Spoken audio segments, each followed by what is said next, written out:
Well, hello and welcome to the Freedom Lifestyle Workshop. I am Lorna Sherland. I am the CEO of Freedom Lifestyle. And this is going to be an awesome, amazing workshop today as we talk about freedom wealth. And so I want to thank you for being here.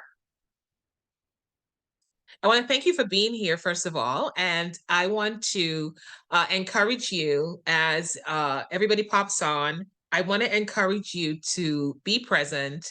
You are here for a reason. You signed up for a reason. So my intention is to deliver value to you and give you information that you probably may not have heard before, or if you've heard it, number of times, now is the time it's going to land for you. So thank you for being here. I'm super excited that you are here because I know that once you take this on, life is going to change. So a couple of housekeeping items. I want to ask you to turn your phone off, be present, have your camera on, and take notes. Have a pen and paper out because we're going to be doing a couple of writing exercises so that when you leave here, you're going to leave with the information that you came here for so that you can implement it into your life and your business moving forward. Okay, so I'm going to make a statement. And when you see me turn, I'm looking at my notes. I am going to say that you should take this on. All the money I need is already here. All the money I need is already here. All the money I need is already here. And so whether you're making $50,000, $10,000, $500,000, $1 million, all the money you need is already here. Now, some of the things we're going to discuss on the workshop today is we're going to talk about your money conversations. We're going to talk about your perception of money. We're going to talk about your financial set point. We're going to talk about what is money, and we're going to dig deep into why you want money, and we're going to really set some visionary goals towards your money goals. So this workshop is all about unlocking what's stopping you from creating your financial freedom, right? Because up until now, even if you're at $1 million, is that your financial freedom number? So that's a question for you to write down. What is my financial freedom number? A great question, right? I always tell people when I coach them in real estate, I always tell them to start with the end in mind. In real estate, when we start out as an investor, you gotta have that number that if the number isn't there, you're not gonna do the deal. So it's the same thing, it's the same concept, the same context in figuring out your finances. There's a number for you that is the goal, that is the vision, that is the lighthouse to where you're going, right? And I can tell you that if you don't have that lighthouse, typically it doesn't work. You fall short. You save the money, then you spend it. You loan the money out, don't get repaid. You don't invest because you have a level of safety in your money, and that's one of the things we're going to talk about today as well. Is where is your value? Is your value in the money in your bank account, or is the value within yourself? So we're going to make that connection as well. So I want you to really think about how you can really be intentional around this time that we have together, and really think about how you have already been taking risk in your life and how responsible you've already been with money. All right. So I'm going to be expecting you to do the work. I'm going to be expecting you to engage and participate. And I'm going to be expecting that you have come here for a breakthrough and will have one. I'm also going to expect that you be open-minded. And then most of all, I'm going to expect you to be asking a lot of questions. See, here's the one thing I know. Everything is a choice. Everything is a choice. So you can choose to come and not participate, and you can choose to not take the information and use it, and you can choose to stay the same as you were when you came here. Or you can choose not to, and you can choose to go in and do the work, go in and apply the principles that I'm going to share with you today and make a difference and have a trajectory that is different from the one that you had before you came here today.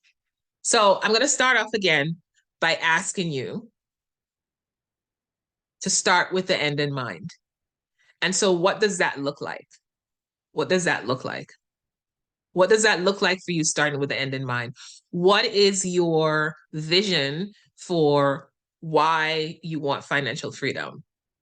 You know, financial freedom is this this thing. It's this thing, especially in America, right? It's this thing that we have been taught that this is where we get to go. Robert Kiyosaki talks about the four quadrants of, you know, business owner versus, you know, employee, but versus, you know, just being like this person who you have everything and you don't need a job. Your money works for you.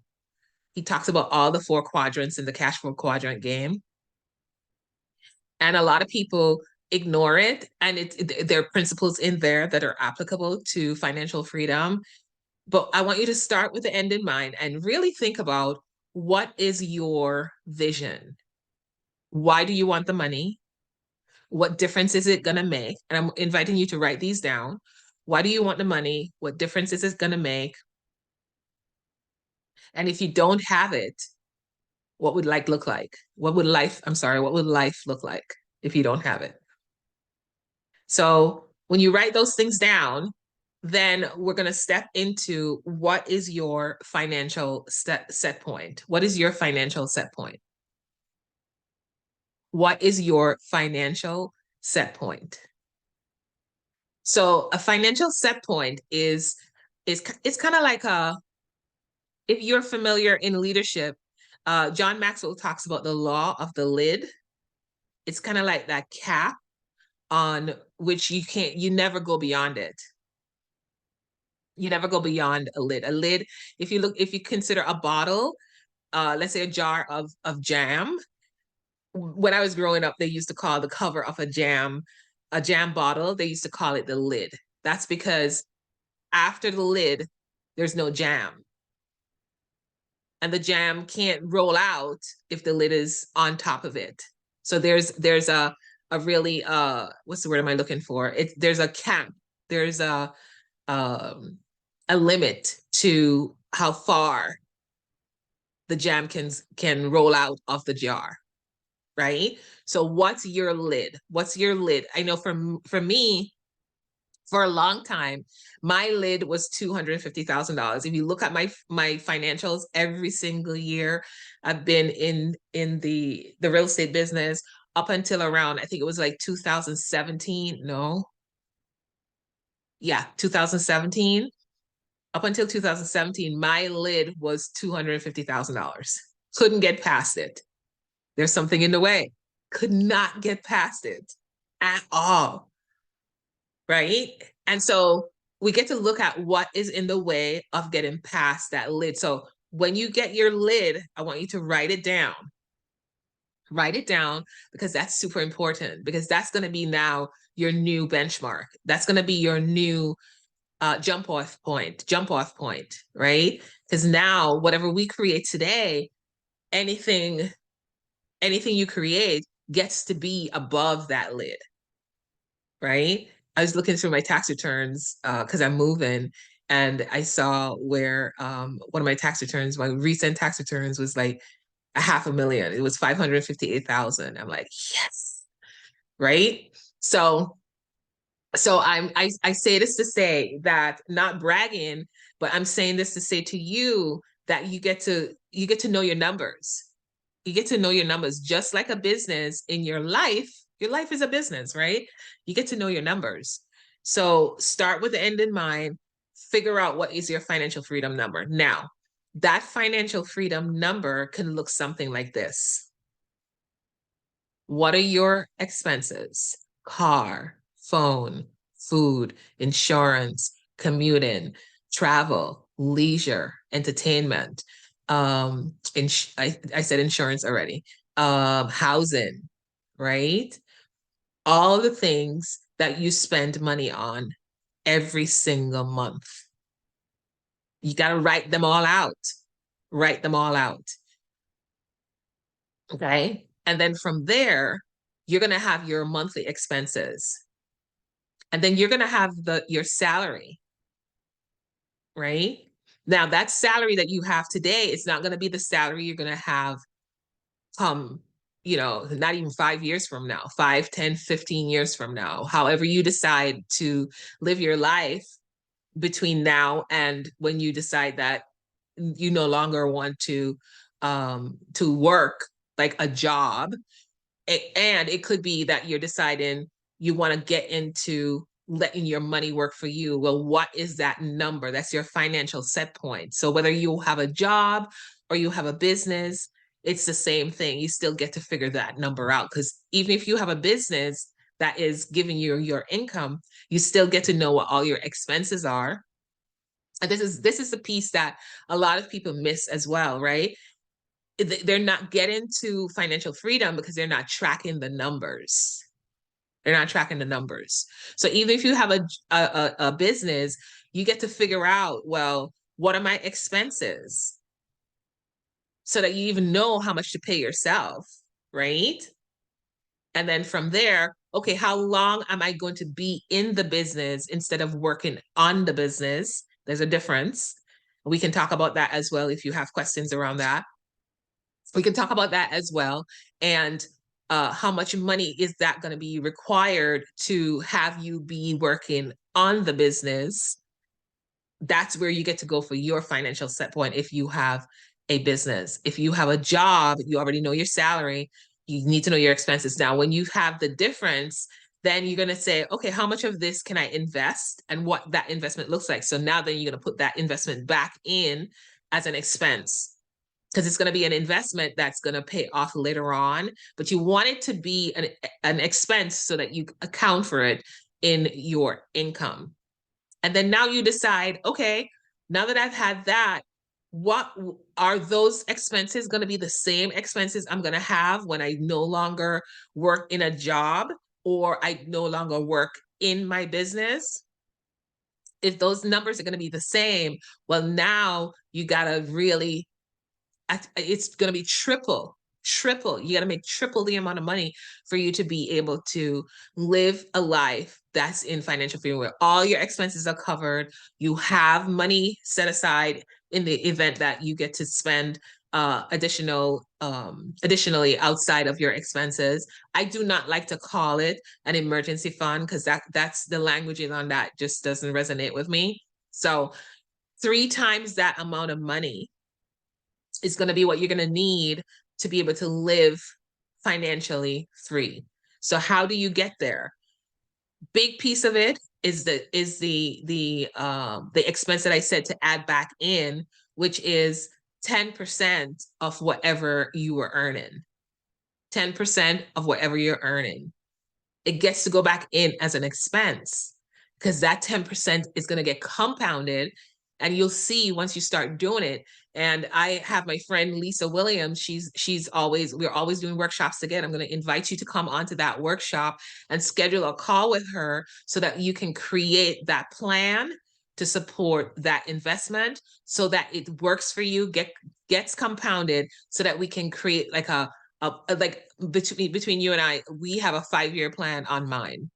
So you can create whatever number you want. Your financial freedom date is a date that you get to choose. And then based on that, we work it back and say, well, how much do you get to invest? How much do you get to save in the vehicle that Lisa offers, so that your financial freedom date is set and you'll be good to go?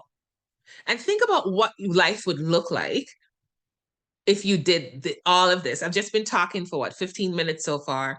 Think about what your life would look like if you did this right now, today, set a commitment to start today,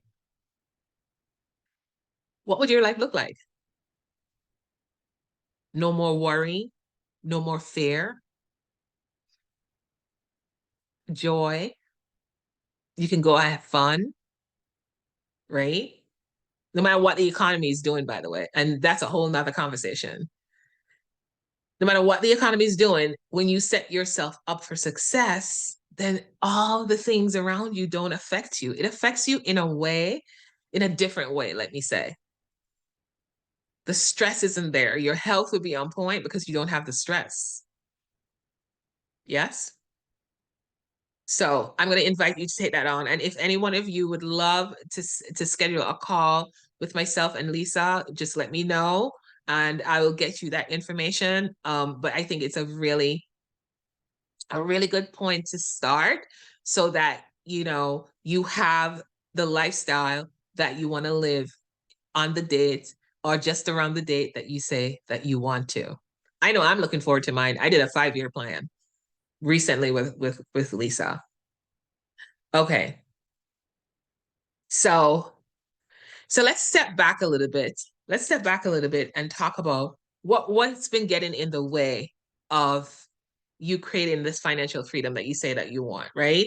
Because up until now, you've probably been just living, not with any other education outside of what you've learned in school, in college, in university, wherever you've gotten your education from. And here's what I'm here to tell you. I got the same education, so I can tell you that the stuff they taught us in school is not the thing that we need in life to build a life worth living, right? Um, one of the things that I'm so committed not to doing is toiling, toiling, toiling, right? I didn't say I don't want to work. I said I don't want to toil. Two different things. Going to school, getting a job, going to college, and then going into job from 9 to 5 every day, commuting 1 to 4 hours a day is not my idea of a good life. Stress levels go up. I know when I was doing that for myself, I was in corporate America. I was earning 6 figures by the time I left corporate America. I started in corporate America with 5 figures, really low 5 figures. I remember when I was earning $15,000 a year in corporate America as a biller in an advertising agency in Manhattan. And when I left corporate America, I was making around 110,000. I believe it was $110,000, and I walked away from that to come into real estate.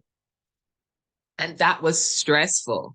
When I say stressful, I used to go to work at 8 o'clock in the morning, and I used to get a car in some of the positions I held because the days were so long. I used to get a car to come back home at like 10 o'clock at night because by then there were no trains running.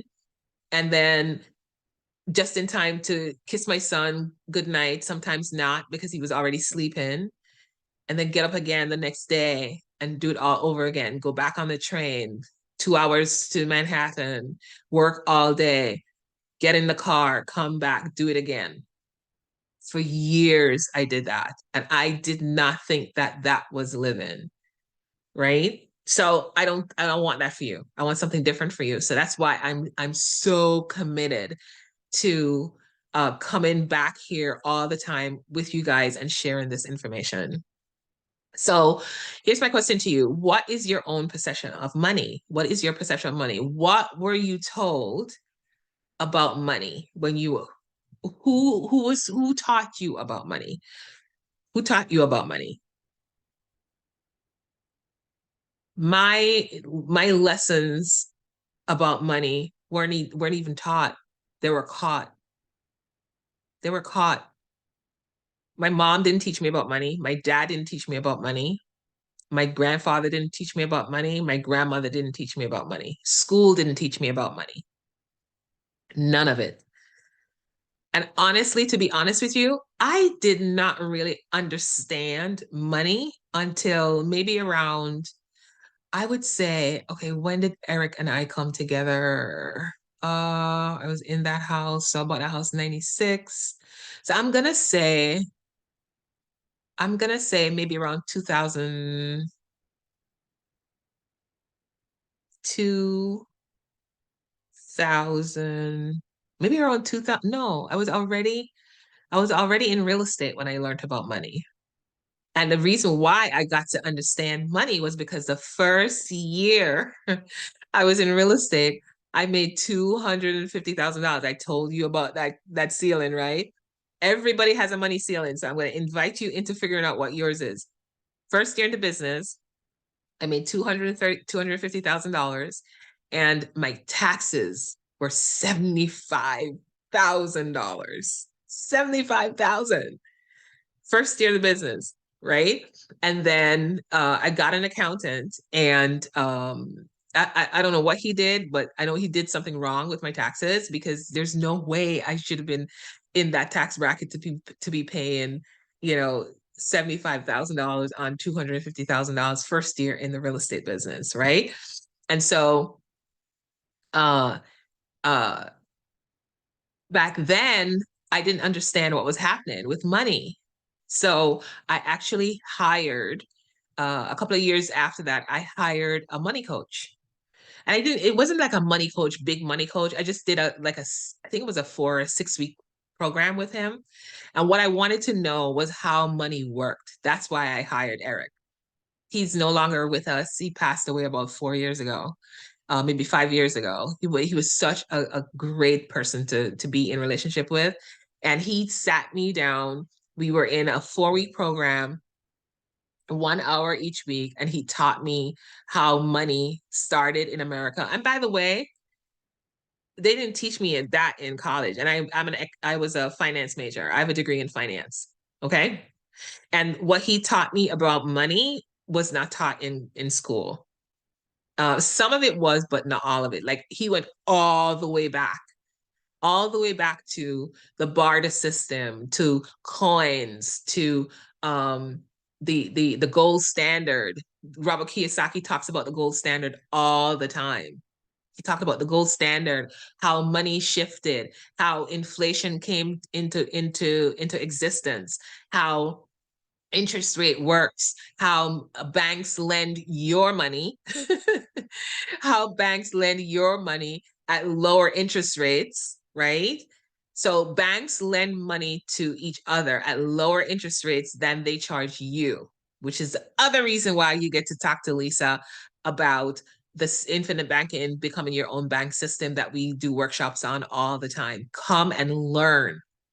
Eric was the one who taught me that when I deposit money in a bank, they turn around at 12 o'clock midnight. They turn around, and the feds would use that money and loan it out to other banks, who then turn around and loan that out to credit card companies, right? That's how you get money from credit card companies. Every time you use your credit card, you're creating cash. Every time you use your credit card, you're creating cash. So just a gist of how the money works, right? So what did you learn about money?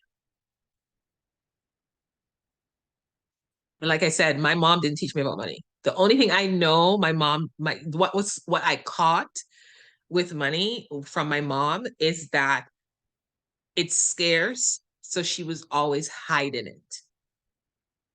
So my mom used to hide money in her drawer, in books, in all kinds of stuff. And my grandmother did the same thing, because you know what I found out when my grandmother died? They found a ton of money in all over the house, stuck in little areas inside the house. And just that was just how it was done. That was just how it was done back then. So I have to say, I don't stick money anywhere, right? But there are other things that I do about around money that are generational. And this is the reason I'm sharing this with you. What is that for you? Right? What did you see about money? What did you see about money that you picked up unconsciously, and that is now running under the quiet in your life and you're not even aware of it. So I'm here to bring you to awareness, because once you become aware, then you can shift that consciousness into something else that empowers you, that's going to give you an acceptance that you are deserving of financial freedom. You are deserving of the money. You are deserving of whatever you say you want, and you get to create it for yourself. Okay? So I just wanted to share that with you, because I think it's one of the most important things that holds people back, even rich people. So I want to share this with you because um, one of the things that I know, people who have less than, let's say, $1 million, they always think that the people who are millionaires don't have the same issues. And I'm here to tell you that they do. I'm here to tell you that they do. We're all human. We're all on this human experience. Every one of us are on a human experience. You are not better than me. I'm not better than you. A person with $1 million is not better than any of us. And a person with 5 million is not better than any of us. And a person with $1 trillion is no better than us. They are all on the same journey. It's all a matter of awareness and intention and how you decide to create your financial freedom for yourself, right? So, with that said, what's it for you? What is that thing that you remember, what you saw or what you were told, or what the story that you made up about money because of something that happened in your space and as when you were a kid? What was that thing that you still are working on right now, you're working with right now, that is the block for you? We talk about money blocks all the time. So that's the next thing I was going to talk about. This is perfect. We talk about money blocks all the time, right? And that is one of the money blocks that stop people from creating financial freedom. It's that thing, that one thing. It could be, you know, could be as simple as, dad said he was gonna buy you ice cream, and when you got to the ice cream guy, he didn't have enough money to pay for the ice cream, so you didn't get the ice cream. Could be as simple as that. And then as a kid, you didn't know how to handle that conversation in your head, or even have a conversation with your dad around it. And then you made up a story about the thing. Whenever you need or whenever you want something, you can't have it because there's not enough. Does that land? Is anybody like that? Anybody like me? That thing that you wanted, you can't have it because there's not enough, right? Or I remember when my dad was come to get me on a Sunday. And one of the things he liked to do was take me out to dinner on Sundays, because I didn't live with my dad. And we would go out for ice cream, or we would go out for Kentucky Fried Chicken. I don't eat those things, by the way, nowadays. You don't have the skin eating Kentucky Fried Chicken. And so my dad used to come and get me, and there were times when he didn't have a ton of money, and when I wanted like chocolate or something like that, I couldn't get it. I couldn't get it because he didn't have the money for it, right? And I made up a story that my dad never has money. And my dad died, right? And I still how that came up right now is because I still have that story that my dad never had money because he was a gambler, right? He was always at the racetracks betting on horses. So what's that story that you are still in, that is, again, operating under the quiet, with you not knowing, that's preventing you from creating the wealth freedom that you say you want? Money is easy. I gotta tell you, money is easy. It's all the things that are just in the way of it, right? And that's what I do. I help you unlock the things that are in the way, the stories you've told yourself, or the stories others have told you that you have taken on as your own. I help you to locate them, number one, and shift them, number two. That's my superpower, to shift you out of overwhelm, out of money blocks, out of um, just standing still, being stuck somewhere, excuse me, somewhere in your life and not moving. I shift you out of that so that you can create what you say that you want, right? So think about what that is. So we've gone over financial set points. What is your financial freedom number? We've gone over um the money blocks. We're at the money blocks and the money scripts and how they came to be from generational stories, from generational habits that you've picked up over the years that you have not been able to identify. Now you can go and journal on these things and identify them and pick up from where did you pick up the stories so that you can shift them. Now, we also talked about how money started. We touched a little bit on how money started from back in the day when it was the barter system. So until we came onto the gold standard, now we're in the fiat system. We're still in the fiat system. I don't know how long we're going to be there because of the hyperinflation that's happening in this country right now and over the world. It's going to get to a point where the money will have no value. And I don't know what is going to be the currency after that. But I know that that's coming down the pike. And this is the reason why we really, really, really, really get focused on creating financial freedom for ourselves so that when that happens, the money that you accumulate, even though it doesn't have a high value, you will have so much of it, you won't feel it, right? That's the intention, right? So, which is the reason why so many people are taking their money out of this economy and going into different countries that are more open to not taking a lot of taxes, not taxing you because you are rich, and those kinds of things. Okay. So, let me ask you a question. Why do you want more money? Why is financial freedom important to you? Because here's the thing, if you actually don't know why it's important to you, it's not going to hold your feet to the fire to do whatever it takes to get to the level that you say you want. A lot of things are going to come and take you out, right? Because again, we're human, right? And we have other people around us who may not be on the same trajectory as we are.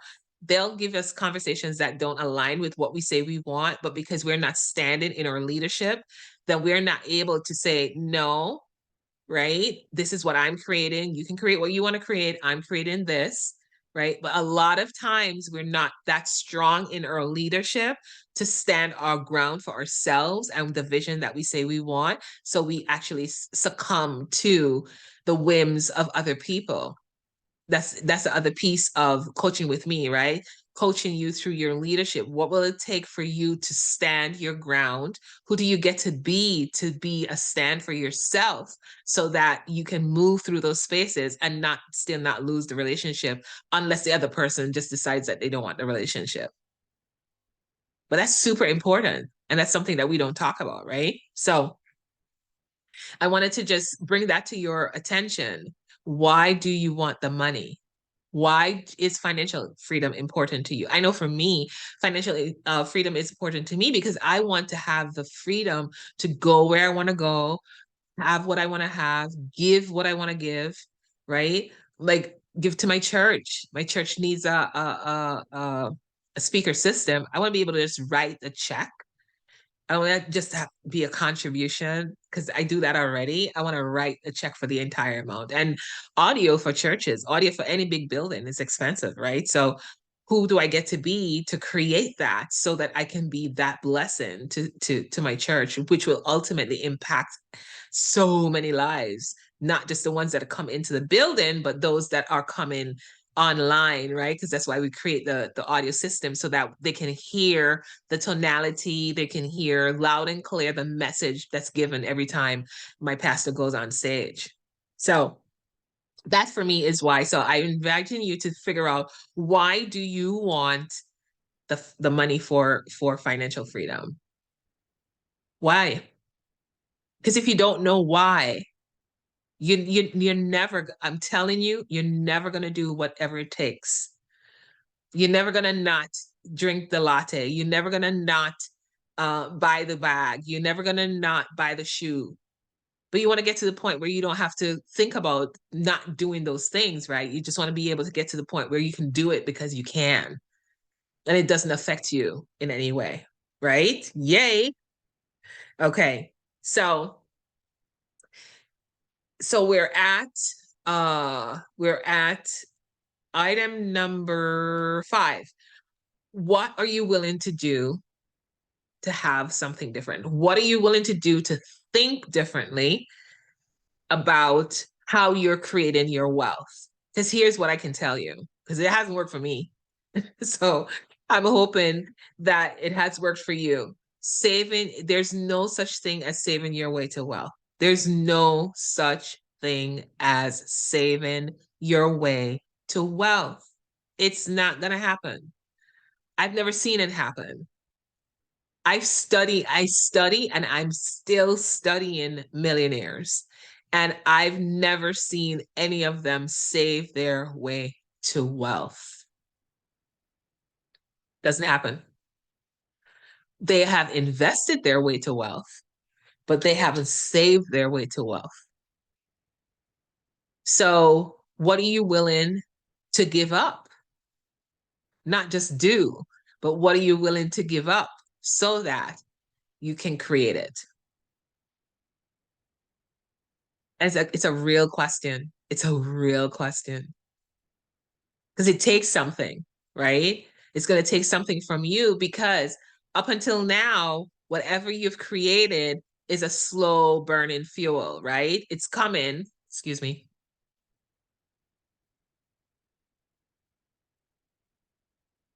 You're creating it, right? But I'm sure it's not being created at the speed that you say you want it to be. It's not being created at the speed that you want it to be created. So what do you get to give up? Who do you get to become so that you can create faster? And I can tell you that one, real estate is one thing you get to invest in. And infinite banking is the other thing that you get to invest in, because it's just fast burning fuel, right? Becoming your own bank instead of putting your money in a bank that's going to take that money now and lend it to back to you, by the way, because you have credit cards, right? So if you think about the collective system, you have credit cards, you put your money in the bank takes that money, lends it to investors take it and turn around and lend it back to you. So they lend it to the investor at 0 to 2%, and then the investor lends it back to you at 19 to like 29% nowadays is what I'm seeing, right? What would it look like for you to lend yourself so that you're not in that cycle? Obviously, the money's going to grow faster because you're going to be compounding faster. And by the way, and I would love you to be part of the wealth workshop that we do on a monthly basis, because you'll learn a little bit more about how that works. Because think about this. Think about you investing in a policy that you're not losing money. Matter of fact, they guarantee that you don't lose money.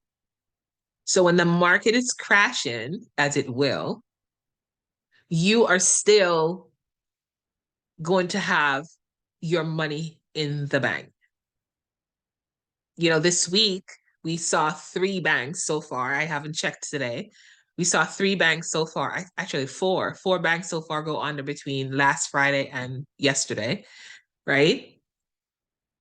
And the depositors, the people who had monies over $250,000 in that bank, in any of them, they're not going to be insured. They're not insured. They were not FDIC insured. The people who were below $250,000 were FDIC insured, right? So at least they'll get their money back.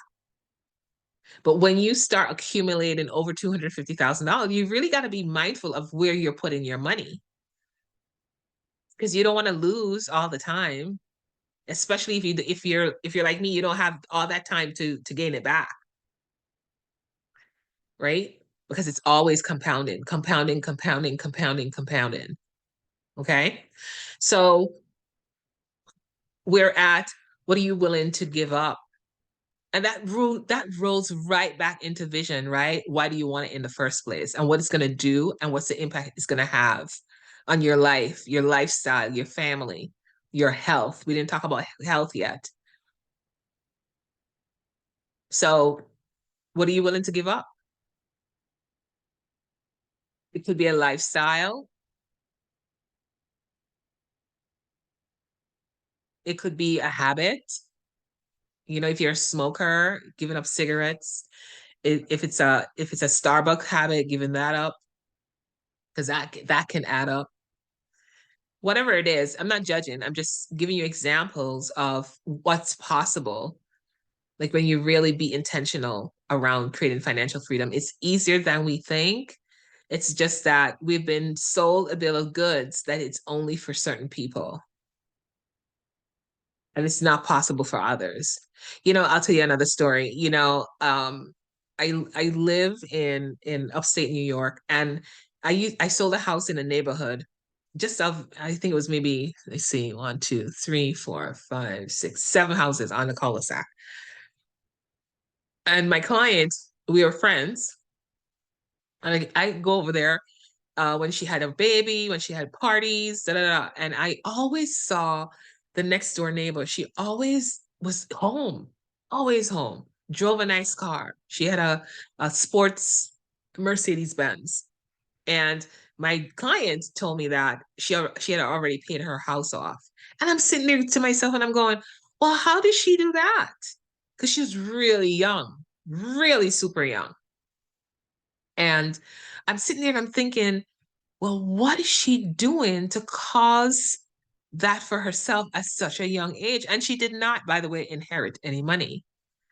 Come to find out, this is what she's doing, infinite banking. But she was doing it for a while. So she had that plan set up.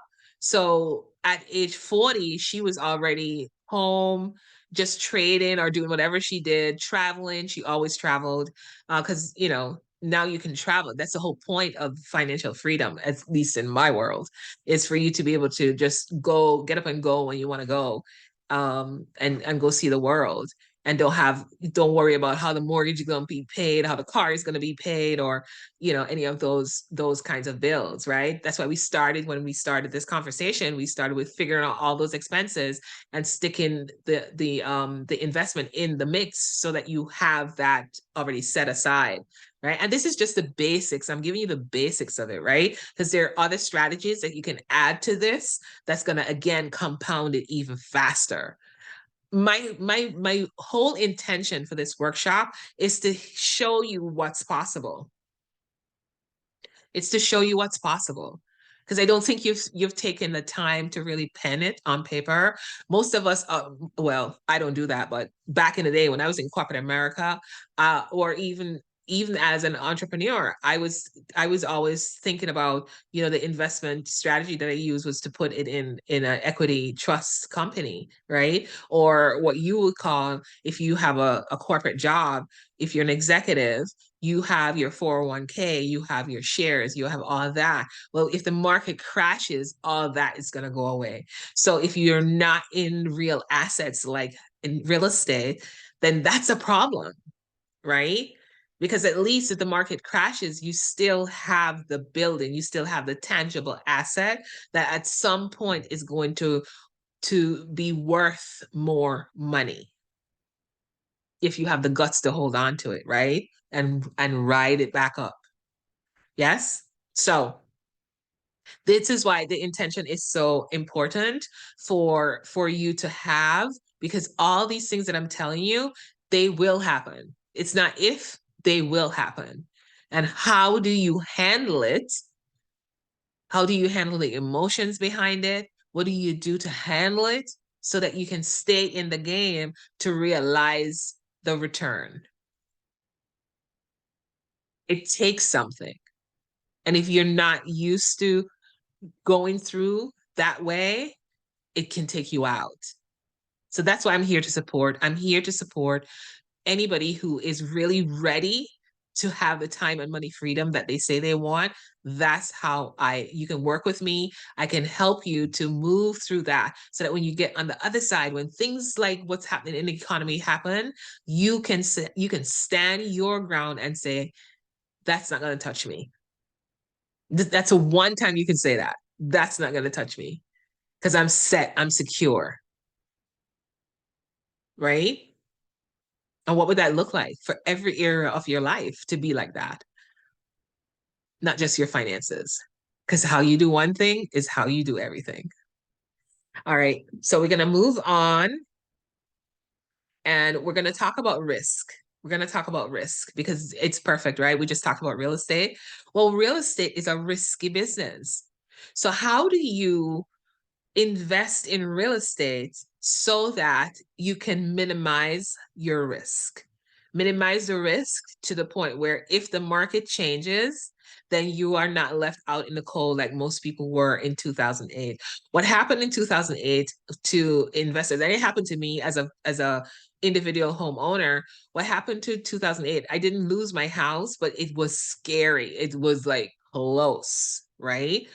But a lot of real estate investors lost their portfolios because they were over leveraged. What do I mean by that?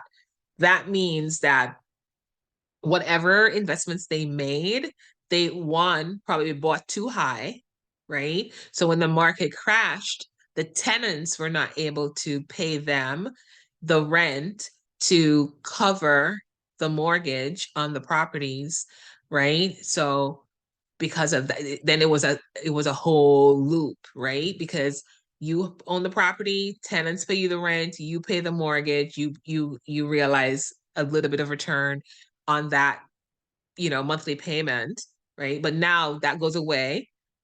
Tenants are not paying, the mortgage is still due, you don't have extra income to cover it.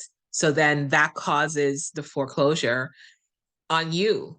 Because even though the tenant is in your property, they're not paying, depending on the state you're in, you're going to have, expenses to evict them to be able to put somebody in there who is going to be able to pay, right? But that wasn't happening because the economy was in such a turmoil. So a lot of over leveraging caused that to happen. Well, what if you could get into real estate that way, but set up in a structure so that you're not over leveraged, number one, or you could get into real estate in a pool format called a syndication so that your investment is leveraged, so is the risk, right? That's possible, but a lot of people don't hear it because it's not out there, right? People talk about fix and flip, people talk about wholesaling, people talk about all those things. And there's still possibility for you not to get your hands dirty and still make a good rate of return on a long-term strategy.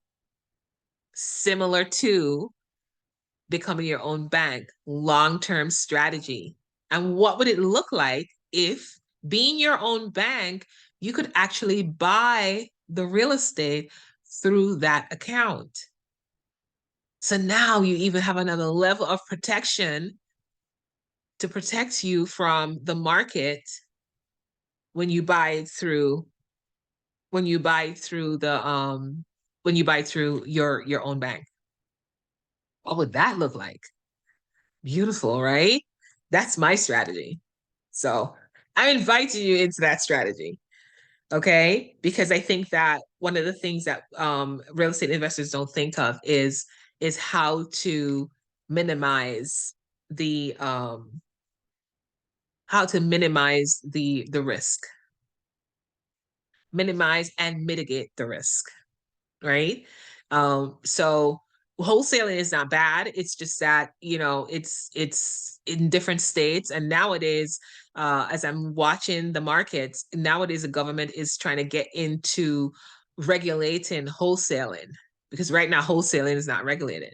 And the government is working on getting involved in that. And that's going to change the game, right? Now you're going to have more rules, you're going to have more red tape. So how long is that going to last, right? So the one thing I can tell you is that people will always need somewhere to live.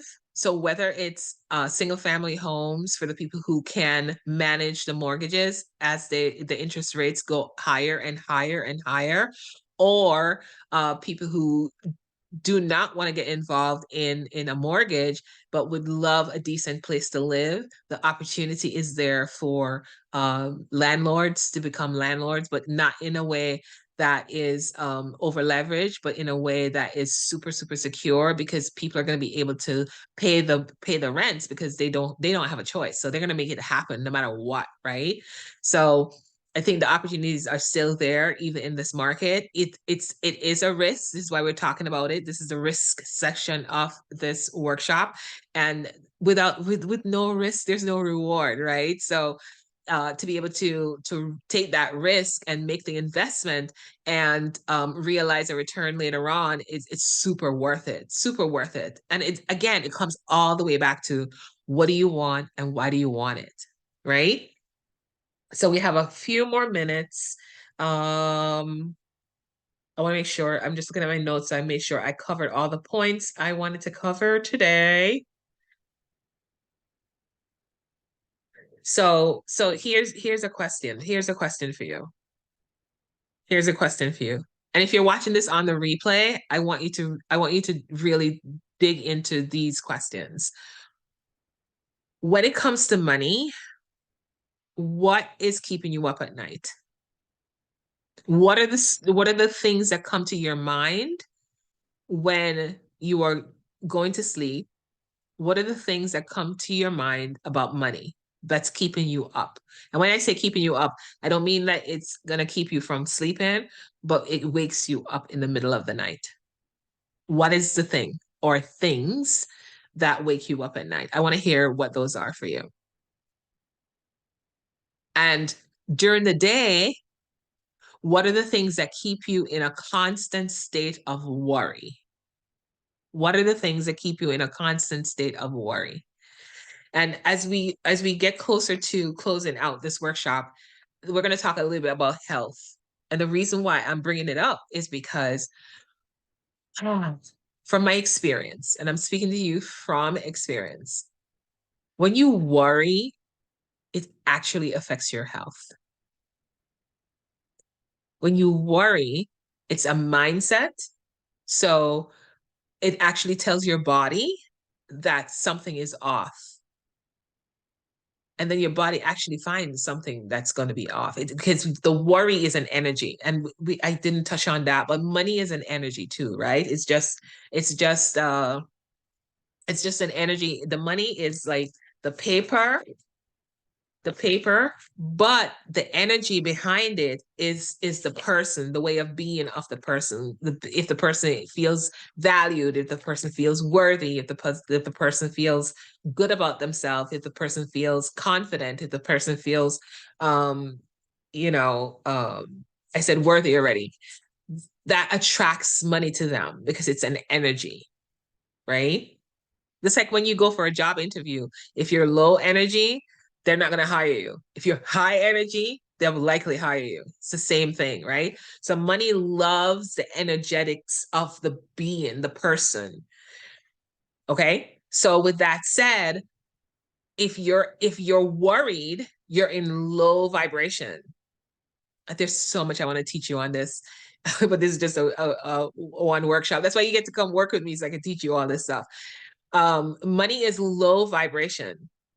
I'm high vibration, but when worry, so let me say it again, money is high vibration, right? It's currency. That's why it's called currency, right? So when you are in low vibration, worrying about how the bills are going to be paid, worrying about your child, worrying about school, worrying about the job, worrying about your marriage, worrying about your relationships, when you're worried about all those things, the money is going to stay up here and you're down here. See the separation. See the separation. So that doesn't work. So when you're in joy, happiness, calm, harmony, ooh, let me see if I could bring my fingers in, right? Harmony, joy, then they come to the same level. And now let me use my thumb. Oops. And now, you know what I mean? Now they're in harmony. Now the money can flow. Now you're in joy. Now you can have whatever you want. Now you can invest. Now you can save. Now, right? So when you're worried and your body is off kiltered, I know this is for me too.